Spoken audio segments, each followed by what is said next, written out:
The nature of Gibraltar's long-term post-Brexit relationship with the European Union remains unresolved. MPs have warned Lord Cameron that his planned Gibraltar Brexit deal could erode UK sovereignty to the point of meaninglessness. The Commons European Scrutiny Committee, ESCAPE, accused the Foreign Secretary of allowing the pendulum to swing too far in the direction of the EU in his negotiations over the post-Brexit future of the territory.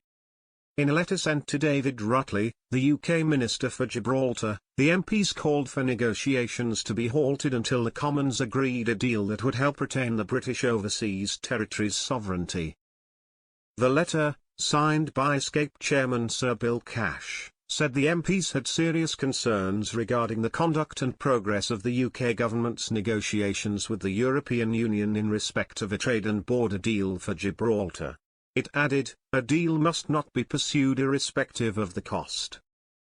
Rather than being assured that you are pursuing a deal that strikes this balance and, most importantly, respects UK sovereignty, we are concerned that you are allowing the pendulum to swing too far in the direction of the EU. I will be frank. Your evidence on the border, alignment with the Schengen Acquis, and the airport speaks to a serious diminution of UK sovereignty.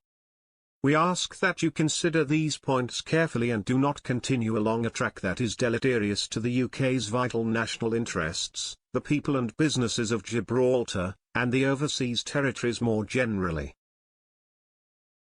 Among major concerns for the committee is how UK nationals and Gibraltarians will be handled if Schengen controls were introduced at Gibraltar's airport rather than the border.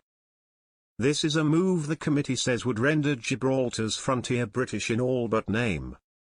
With the EU due to introduce a new entry/exit regime in October, people returning to Gibraltar or Brits travelling there for work, could be forced to undergo biometric registration.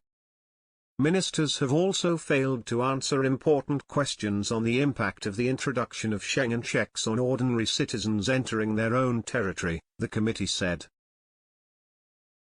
It remains unclear whether any time spent in Gibraltar by UK nationals would count towards the 90 days in 180 days permitted for non-EU nationals in the Schengen area, the MPs warned. Other concerns raised were military and security concerns over the border operating model at the airport and potential oversight by the European Court of Justice for Border and Trade Matters. The MPs have called on the government to clearly set out its negotiating red lines during a proposed pause,